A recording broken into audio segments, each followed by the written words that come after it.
When we first moved into the house on Carolina Street in Gary, Indiana, I thought we had found a hidden gem. It was old, sure. Its faded bricks and creaking wooden floors had seen better days. But it had character, a charm that modern homes just couldn't replicate. It felt like a place where memories were waiting to be made. My family was eager for a fresh start, and this house seemed like the perfect place for it. But from the moment we stepped through the door, something felt off. At first it was subtle, barely noticeable. A shadow that seemed a little too dark in the hallway. The sudden chill that lingered in the air. The strange, metallic scent that seemed to waft from nowhere. We dismissed it, chalking it up to the quirks of an old house. After all, every place has its creaks and groans, right? That night, as we unpacked, we heard a noise coming from upstairs. It was a faint, rhythmic tapping, like someone was drumming their fingers against the wall. My wife looked at me, her brow furrowed. "Did you hear that?" she asked. I nodded, trying to keep my voice light. "Probably just the pipes," I said. But deep down, I wasn't so sure. The sound continued, steady and unrelenting, as if something or someone was trying to get our attention. The first real scare happened the next day. I was in the basement, rummaging through old boxes the previous owners had left behind. It was dark down there, the single overhead bulb barely providing enough light to see by. As I dug through the dusty piles, I felt a sudden gust of cold air brush past me. I froze, every hair on the back of my neck standing up. "Who's there?" I called out, my voice echoing in the empty basement. There was no answer, just the oppressive silence that seemed to swallow my words. I shook my head, laughing nervously at myself. "You're being ridiculous," I muttered. But as I turned to go back upstairs, I saw something that stopped me dead in my tracks. On the far wall, just beyond the reach of the dim light, was a handprint. It was large, much larger than my own, and it wasn't made of dirt or dust. It was made of something dark, almost black. "Blood," my mind whispered, but I quickly pushed the thought away. No, it couldn't be. It was probably just paint. Old paint. But as I stood there, staring at that handprint, I could feel something watching me. The sensation was so intense it felt like a physical presence looming over me, breathing down my neck. I bolted up the stairs, slamming the door shut behind me, and tried to push the image from my mind. That night, the real terror began. We were woken up by the sound of footsteps. Heavy, deliberate footsteps pacing back and forth above our bedroom. My wife clutched my arm, her eyes wide with fear. "Someone's in the house," she whispered. I grabbed the baseball bat I kept by the bed and slowly crept upstairs, my heart pounding in my chest. The footsteps stopped the moment I reached the top of the stairs, leaving nothing but a suffocating silence in their wake. I searched every room, every closet, but there was no one there. But as I turned to head back downstairs, I saw it. The same handprint, smeared across the hallway wall. But this time, it wasn't alone. There were dozens of them, trailing down the hallway and leading to the attic door. My blood ran cold. Summoning every ounce of courage I had left, I reached for the attic door. My hand trembled as I twisted the knob. It creaked open slowly, revealing the dark, musty space beyond. I took a step inside, my breath coming in shallow gasps, and that's when I heard it. A low, guttural growl, followed by a whisper that chilled me to the bone. "Get out!" The words echoed around the attic, and before I could react, the door slammed shut behind me. I was plunged into darkness, the air thick with the stench of decay. Panic set in, and I fumbled for the light switch, but it wouldn't turn on. The growling grew louder, closer, and I could feel something moving in the shadows, circling me. Suddenly, something cold and slimy brushed against my leg. I screamed, banging on the door, desperate to escape. The growling turned into a roar, and I could hear the scratching, the relentless scratching, as if something was trying to claw its way out of the walls. Finally, the door flew open and I stumbled out, gasping for air. My wife was at the top of the stairs, her face pale with fear. "What happened?" she cried, but I couldn't answer. All I could do was stare back at the attic, where something malevolent lurked.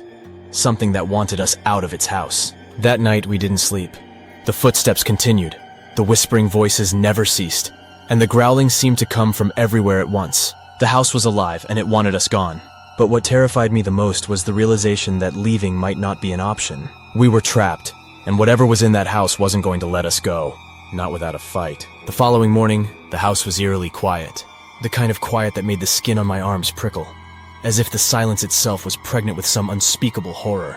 My wife and I barely spoke as we moved around the house, avoiding eye contact and pretending that the events of the previous night had been some sort of collective nightmare. But the dread hung over us like a thick fog, impossible to shake. I was drinking my third cup of coffee, trying to drown out the memory of that growl and the voices, when the doorbell rang. The sound was jarring in the oppressive silence. My wife flinched, spilling her tea. We exchanged a nervous glance before I got up to answer it. Standing on the porch was an elderly man with deep-set eyes and a face lined with age and worry. He looked like he had something heavy on his mind, something that had brought him to our doorstep. "You're the new owners?" he asked, his voice gravelly. I nodded. "Can I help you?" He hesitated, glancing around as if to make sure no one was listening. Then he leaned in closer, lowering his voice. "You need to get out of this house. It's not safe." A chill ran down my spine. "What do you mean?" The man's eyes darkened. "This place, it's cursed. Everyone who's lived here has suffered. I used to know the family that lived here before you. They were good people, until this house got to them." "What happened to them?"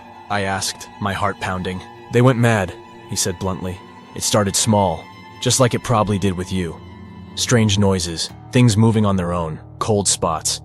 But it got worse, much worse."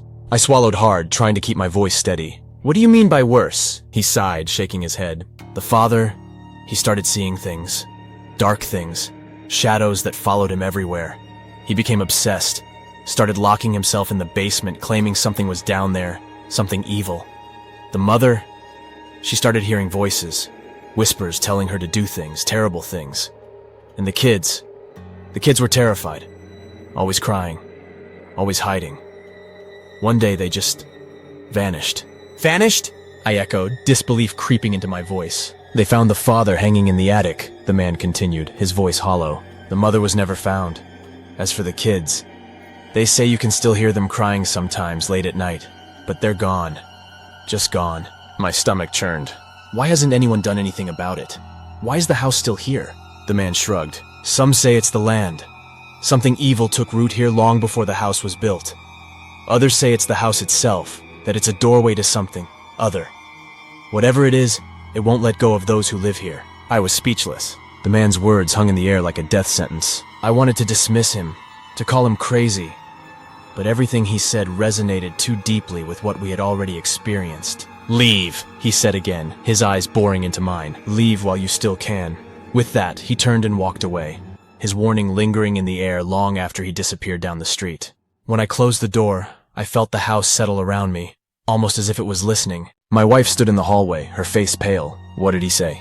I hesitated, unsure of how much to tell her, but before I could answer, there was a loud crash from upstairs. We both jumped, fear clutching at our hearts. We ran up the stairs, following the noise to the master bedroom. The sight that greeted us stopped us dead in our tracks. The large mirror on the wall had shattered, shards of glass scattered across the floor, glittering like malicious eyes.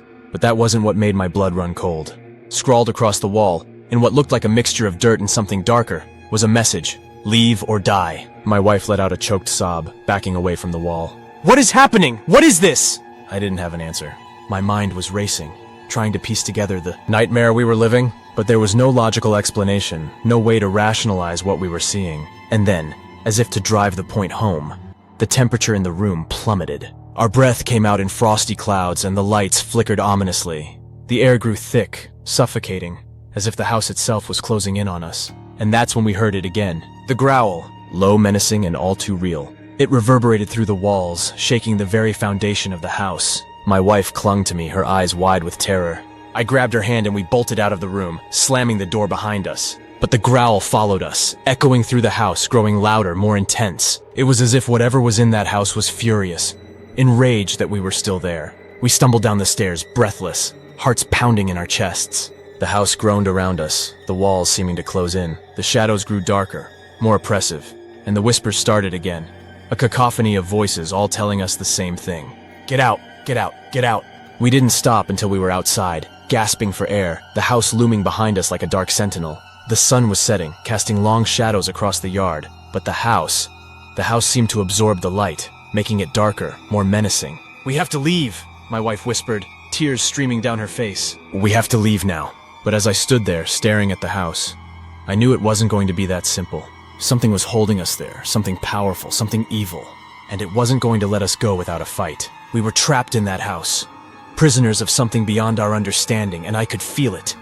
Whatever was inside, it was getting stronger, feeding off our fear, growing more malevolent with each passing moment. And the worst part? I wasn't sure if leaving would even make a difference. I had the sinking feeling that whatever was in that house, it was now a part of us. A shadow that would follow us wherever we went. The night was closing in, and with it, the darkness that dwelled within those walls. And deep down, I knew we were about to face something far worse than we could ever imagine. That night, the darkness felt thicker, heavier, as if the house was alive and breathing around us. Every creak of the floorboards, every rustle of the wind against the windows sent shivers down my spine. My wife and I sat huddled in the living room, the only light coming from the flickering flames of the fireplace. We didn't dare speak, didn't dare move, as if the very act of acknowledging the terror would give it more power. But deep down, we both knew that something had to be done. We couldn't live like this, trapped in fear, waiting for whatever was inside this house to tear us apart. We had to confront it, whatever it was. But how do you confront something you can't see? Something you can't understand? As if in answer to my unspoken question, the light suddenly went out. The fire in the fireplace sputtered and died, plunging the room into complete darkness. My wife gasped, clutching my arm so tightly that her nails dug into my skin. "Stay close," I whispered, trying to keep the panic from my voice. "We need to find some light." We fumbled in the dark, my hands shaking as I searched for the flashlight we had left on the coffee table. But before I could find it, the house came alive with noise. Footsteps pounding on the ceiling above us, walls groaning and creaking, and that growl, that low, guttural growl that seemed to echo from every corner. And then, just as suddenly as it had begun, the noise stopped. The silence that followed was deafening, oppressive, like a weight pressing down on my chest. That's when we heard it. A soft, almost imperceptible whisper coming from the darkness. "Downstairs." I froze, my heart thudding in my chest. The voice was barely audible, like a breath of wind, but it was there, insistent and menacing. "Downstairs, come downstairs." I didn't want to go. Every instinct screamed at me to get out, to run as far from this house as possible. But something, some twisted curiosity or a sick sense of inevitability, drew me to that voice. My wife shook her head, her eyes wide with terror. "We can't go down there," she whispered. "Please, we can't." But we both knew that we didn't have a choice. Whatever was in this house had been toying with us, playing games. But now it was ready for the final act. Gripping her hand tightly, I led us through the darkness to the basement door. It stood slightly ajar, a sliver of pitch black beyond. The air grew colder, sharper, as if the house itself was warning us not to proceed. But there was no turning back now. We descended the creaking steps, each one a loud, drawn-out groan of protest. The air grew thicker, almost suffocating, and the smell of rot and decay became overpowering. It was as if we were descending into the bowels of the earth, into some forgotten, cursed place.